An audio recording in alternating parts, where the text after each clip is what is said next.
All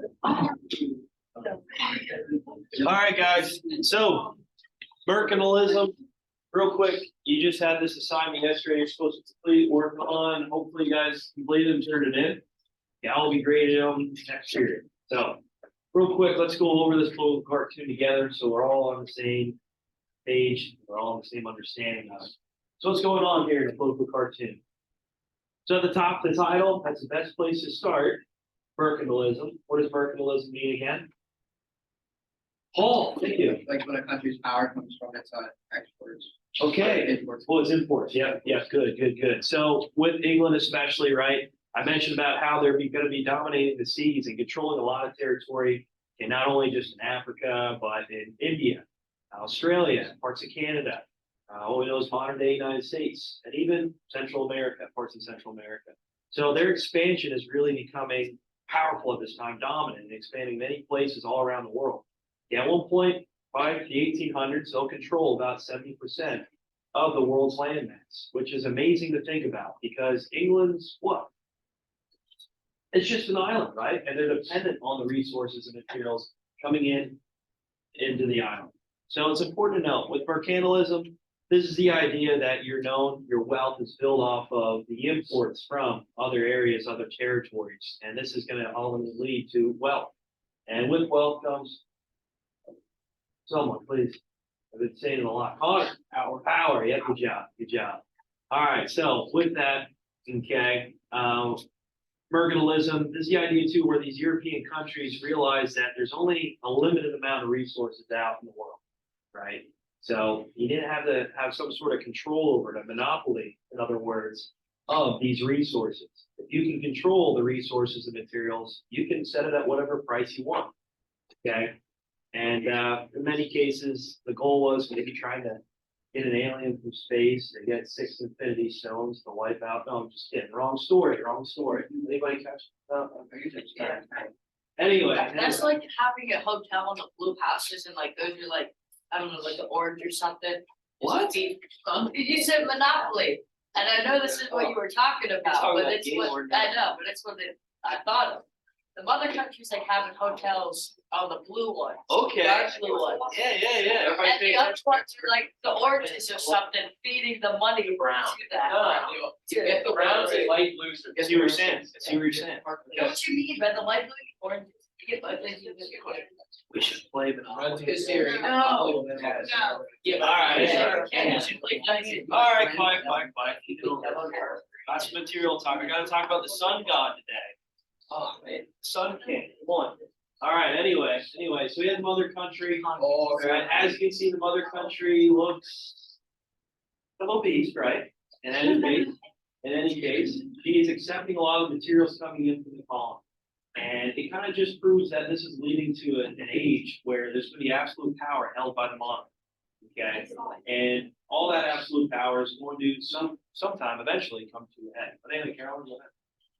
There's also a lot of body language. Okay, good. Like, for instance, the first colony with gold and silver, she looks like she doesn't want to give up what she's found. Yeah. And then the other two, they seem more obedient. They're like, oh yeah, go on, take some. You need it anyway. And then mother country, she from a normal understanding, she looks like she's happy to be accepting it. But it also kind of looks like she's looking at gold and silver more than the rest. Good observation. Yeah, you can kind of see she looks disgusted at the first colony, right? All of the gold and silver. And then as you move to the right of the political cartoon, kind of seems like you're somewhat in a different dimension, right? A different view. Good. Yeah, so again, with gold and silver, obviously that's big import for these countries, especially with Spain. We talked about the conquistadors quite a bit already, but we all know that England defeats them in a war and then they control the seas. So what the colonies are providing these imports, they're providing these materials that's just ultimately going to build to the wealth of the nation. And again, to wrap this whole idea up, mercantilism just meaning that you're known by the resources coming in, the materials coming in, the wealth is based off of that, and ultimately your power. And eventually, we all know that these territories, they're not as large, right? The land is just eventually soon going to be eaten up by these countries. So that's going to cause warfare, conflict amongst the European countries. So this isn't going to end. We'll talk about the age of imperialism here shortly. probably next chapter, right, leading up into World War One, and how this is just gonna be a continuous trend, okay? And eventually we'll mention about extractive economies, okay, very similar to what mercantilism is, and how the build of your wealth is based off the resources. But anyway, this is gonna lead right into the bell ringer here for today. So if you didn't complete. Anyway, I'd like to jump to the bell ringer. Today is the 1st of November. Look at that. Oh, man. Oh my God. It's not November, it's here. Oh. Yeah, anyway, quiet. We talked about this. Oh, real quick, before we move on from the political cartoon, I think the last part is if you had something to add to the political cartoon, what would you add? Did anybody put anything interesting down here? Connor, go ahead. I think the Queen more bad and. Oh my gosh. Okay. Well, because like, especially in Great Britain, if the colonies didn't produce as much as they wanted, they would just abandon the colony. Yeah, they just give up on it, right? Why spend all these resources to try to establish a colony there? And obviously funding. It'd be very expensive. Good, right? So you make the queen better. Carol. I would be on a higher throne. Okay. Instead of only 3 colonies, there's like a whole line. To the point where. Just continual. Yeah. Okay. Yeah, it's continuous and only for like amazing clothing, all the things that colors. All right, yeah, good, good. And that's what we'll talk about today with one of the kings we want to mention, France, Louis XIV, how he just went overboard when it came to his palace. Okay, he literally creates a palace, which we'll talk about today, that is lined in gold. A lot of the inside, a lot of the ceilings, a lot of the roofs, and it just is really overboard to a point where it almost puts France in bankruptcy because he just continued to build this palace to extreme levels. Chris? I think the one involved was pretty great. What's that? I think the one involved in the cartoon was pretty great. Oh, yeah, I have to look back to it. What's going on? What would you change about it? I would make it more innate, because, you know, like, if the queen is being that greedy, then she's gonna have a really innate power. All right, yeah, good, good. So you decorated it up a little bit more, right? You have a little bit more fine arts on the walls. What's that? I got a weird feeling Louis Henry got chopped. I don't. Spoiler Oh. alert. It added more disgust in the colonies because. Okay. Like colonies like America have been not happy with what the bans that Great Britain is having on them, then they attacked them and then they went to their lips. Perfect, good, good, good. Yeah, so maybe eventually you can have some of these colonies eventually having, I don't know, a dagger behind the back. Maybe, I don't know. Maybe I'm doing the Halloween right now. Julius Caesar type So- of infestation. Yeah, I kind of felt like I could make another slide of like the queen without all the colonies, and then like she's thinner and she's weaker, less rich, maybe out on the street. like an Anna now or what? Like without their colonies, they're way back. Okay, okay, all right, yeah, yeah. The what if? Yeah. Buy it, put it in one silver. All right, bell ringer. So explain how the age of exploration directly leads to the age of absolutism. There you go. So we talked about this yesterday, so this should be somewhat of a review.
Lord of the Rings.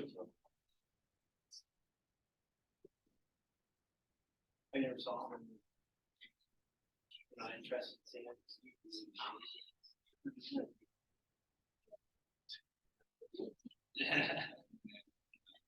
And there it is, look at that, Chris. My thing is like, why didn't just write the news from Shire to Mount Doom? I'm trying to get all that stuff. Because no, just eliminate the whole idea of the story, I guess, right? I agree. So why don't they just ride the Eagles from Shire all the way to Mount Doom and just throw the ring in? You're not a Rings, you're not Lord of the Rings fan, you can't explain that. Oh, I mean, they call on them how many times? A, mass will riding dragons. B, The Eagles take care of them. Like, dude, What? The Eagles take care of him. I guess what you're, yeah, like you all see. Why is it wrong? All right, guys, so let's go over this real quick. So, age of exploration, how does it directly lead to the age of absolutism? What do we have? What do we got? What do we got? What do we got? Someone? Paul. When the age of exploration, they found the new world. They went stab the road for stabbing these colonies that was good, that fueled the country's power. All right, good. Anybody else have anything else to add here? Go ahead, Connor.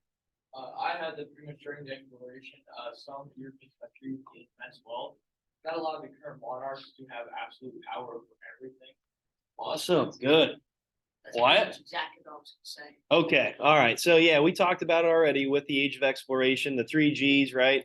God, gold, and glory. And with this immense wealth, this is going to bring a point where these kings, these monarchs, queens, whatever, they are really having a strong power over the people.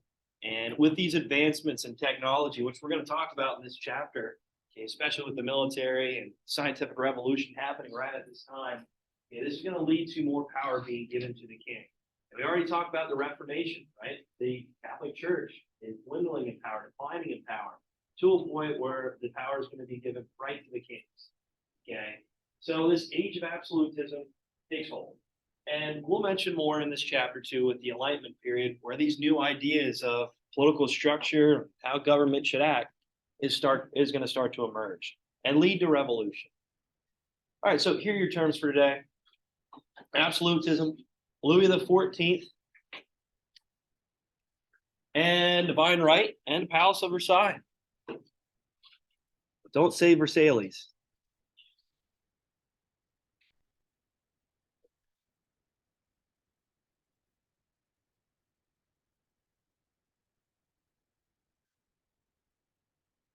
I'll put it Sun King. That'll be more. There you go.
What's up? Versailles is very Oh, yeah. Oh, yeah. We will be talking about it later in the year, too. I didn't realize how much I've been down Versailles. Went down there. All right, okay. So absolutism, what does it mean? Or do we need another minute here? What does absolutism mean? Why? Go ahead. The acceptance of absolute and political, philosophical, ethical, theological. Oh, jeepers. Okay. All right. So yeah, when you're thinking about a monarch, they have absolute power. Good. And divine right goes right in hand with absolutism. What does divine right mean? What does divine right mean? It's the theory of government. What does divine right mean? So still throw religion into it, but Chris, go ahead. It's the idea that a human is predestined to take and because of that, that's true what they say. Yeah, good job. Good job. So the monarch is pretty much chosen by God to lead the country. Okay, is destined for the throne, like Chris would say here. So the divine right is this idea that these monarchs are chosen by God even above the nobles, the noble class, even above what the, let's say, even church has to say. Okay, so again, with this age of absolutism, this is changing the dynamics of structure, political structure in Europe to a point where all power is going to reside with the monarch. Okay, so Louis the 14th, the Sun King, what do we have here? So weird name to give himself, but he thought the whole world revolved around him. All of his nobility, all the people of France, and really the rest of the world revolved around Louis the 14th. That's why he gave himself this name. Go ahead, Paul. And he was a strong ruler who was leader into things, subjects, they knew. Power. Yeah, good job. Good job. So with the age of absolutism, yeah, I know I talked about it a little bit yesterday with Henry VIII. Okay, and where this kind of emerges during that time of what we know of the absolute monarch and how they would act, okay, how they would behave. In many cases, like you typically think, a tyrannical leader, right? How it's really presented in many shows or movies that you watch. Okay, everybody needs to bow down to the king, or let's say the queen. So Louis the 14th, he went to an extreme extent to a point of even calling himself the Sun King, saying that all people revolve around him, like obviously this whole all the plans. So it's important to note with Louis the 14th, he had a crazy ego, right? To a point where he would actually not even dress himself. People would come in, a lot of times the noble class, which are the wealthy individuals of France, to pick him up out of bed, dress him, and even feed him to a point. Yes, he had a larger. But with Louis the 14th, okay, known as the Sun King, he creates the Palace of Versailles, which is something that is designed to show the image of his wealth, of the image of France's power. Okay, and one thing to note with his bedroom, I'll show you a picture here soon. His bedroom was actually designed to face the east, which we all know. Where does the sun rise? In the east, right? Yeah. So with that, the sun actually would come up right into his room at the start of the day, hence his Sun King persona. And he would try to note that within and with the designs of the palace to make sure that the sun would hit his room directly first. And within his room, what do you think he layered? A lot of the artwork, a lot of the designs of his bed in. So it would glisten, it would shine. Go ahead, Paul. Gold, yes, yeah. There's reports that the Palace of Versailles, I know it's tough to really state, but right, it costs right around in modern day 2 to 300 billion. I know that's a really big range of wealth there, but 2 to 300 billion dollars to create this palace. I would say more on the 300 billion end, just because I'll show you a video here of somewhat of a virtual tour of the Palace of Versailles. It's amazing what kind of design and what kind of really detail is placed within this palace. It's known the house, which sounds crazy, 15,000 people. So that's pretty crazy to think about. So obviously there's multiple rooms, many apartments within the palace. A lot of the areas is literally plated in gold. Yeah, there's artwork almost on every square inch of the wall. Okay, I know we talked about the Renaissance, very similar of these paintings, but placed on the walls of the Palace of Versailles. There's one room designed as the room of glass, a glass room, and that's where the Treaty of Versailles will be signed at the end of World War I, which we'll talk about here shortly. And I have pictures of that, and there's chandeliers hanging every room, and it's just really to a point of it's overdone. Let's just put it that, right? And it's overdone. Okay, so Palace of Versailles. We will be talking about the Palace of Versailles here later in the year. It's not going to go away, but it just goes to show really how sophisticated it was, how amazing it was. And with this age of exploration, all the wealth being brought in, he's going to tax the people pretty heavy. So again, it kind of just shows how much of a tyrannical leader he really was. At the time, there was a mini ice age, so there's a lot of people that were didn't have access to food. A lot of people were dying of famine, and there was a lot of warfare, which we'll mention here in this chapter. But do you think that stopped Louis XIV from building this really crazy palace? No, it didn't, right? He just continued to build it, even the matter of the events going around. All right, so the age of absolutism here. So if you had to give it a span, 1500 to 1800, okay? You can even argue and say that this continues up until World War I, the start of the 1900s, which many people do, right? And after World War I, we'll see a change, a shift when it comes to monarchies, when it comes to absolute power. We'll see the emergence of dictatorships, which is not much different than an absolute monarchy, but for the most part, the dynamics of power changes. It shifts more to a modern view. So the age of absolutism in Europe. So I already mentioned about England. They're going to be the dominant power in the seas when it comes to extracting resources overseas. France, they're going to be the most dominant land military power. So that's one thing to note as we're moving through this chapter here to understand France's power at the European stage. All right, so age of absolutism. There's a picture of Louis XIV. Obviously, it's a portrait. You wouldn't believe the presentations I had for the age of exploration. People actually had photos in them. Not you guys, which is good. But some other students in our classes had, which I thought was fun. It was interesting, right? Obviously, there was no cameras back in the 1400s. But anyway, Louis XIV. And believe it or not, that was a sign of masculinity in the time. Would you ever dress like that, Wyatt? Yeah, he looks. I'm Just get a nice I little honestly wig put on your head. They actually would show, Yeah, I bet you got the. I know it sounds weird, but to show masculinity of the time, they would dress in these types of attire. Obviously, it looks ridiculous, I think. But in many cases too, the men would wear tight white, I guess you could say, stockings, and they would show their legs. And if their legs looked masculine enough, this was a sign of masculinity. This was a sign of power, which I thought was interesting. Like, why would you show your legs like that? It looks ridiculous. Here he is in skirts or underoos or something like that.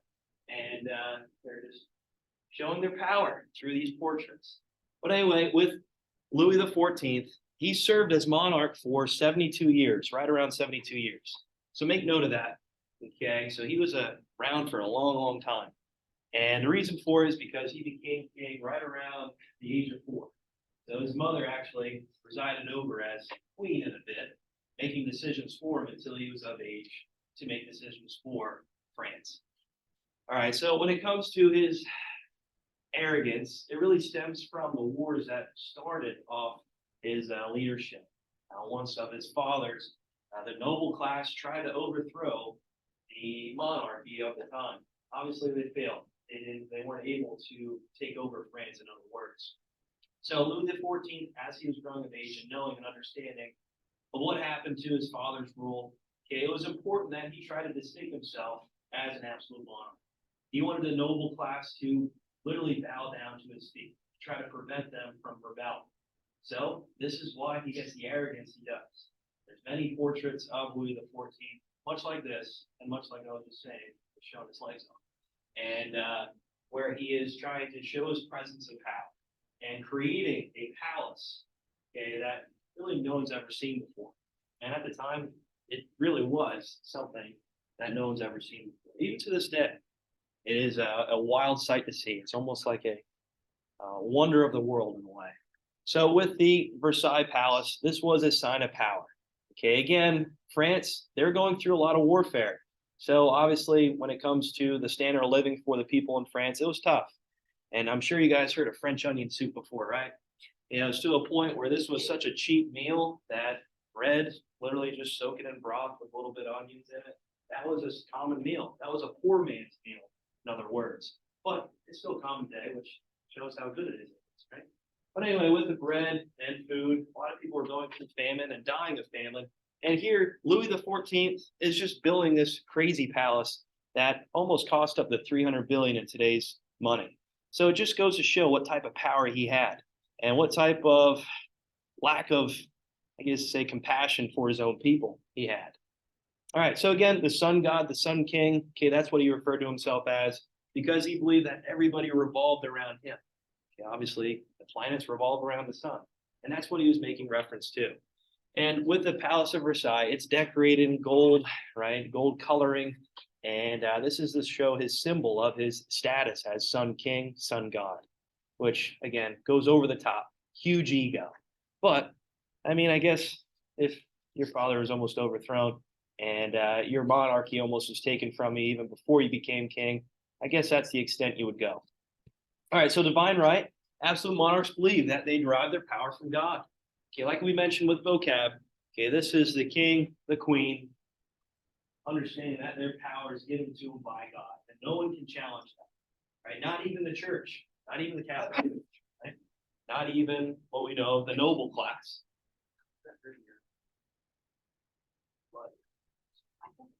All right, so anyway, like I mentioned, divine right with Louis XIV, he was believed, and he believed, he said, he was chosen by God.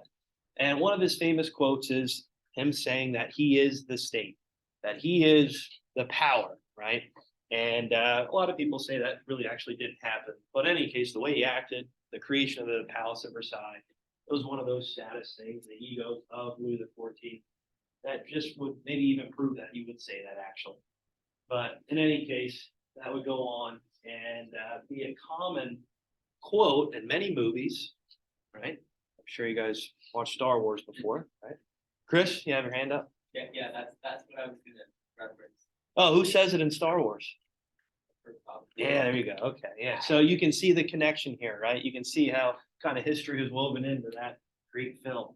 And in any case, with Louis XIV, he's known for showing his arrogance, showing his power and his ego through these works of art like the Palace of Versailles. Again, he believed he was chosen by God to be the leader of France. All right, here's a picture of the Palace of Versailles, obviously an outlook of it. And this is not even including many of the buildings that surround the Versailles Palace. Okay, as you can see, it's huge, it's massive. And like I said, when it's housing 15,000 people, it really does. Okay, I wasn't blowing smoke or anything. I wasn't capping, I guess that's what, okay, anyway.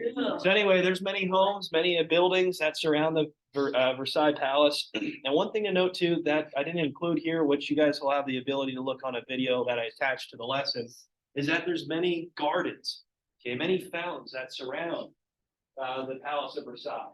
And there's over 1,500 fountains, large fountains, actually plated some of them in gold. And they all surround the Palace of Versailles. It just goes to show, again, his wealth, his power, and really his ego. One of the most famous fountains is one of Apollo. Okay, if you guys know Apollo from mythology, he's known for doing what every single day? What does he bring around the earth?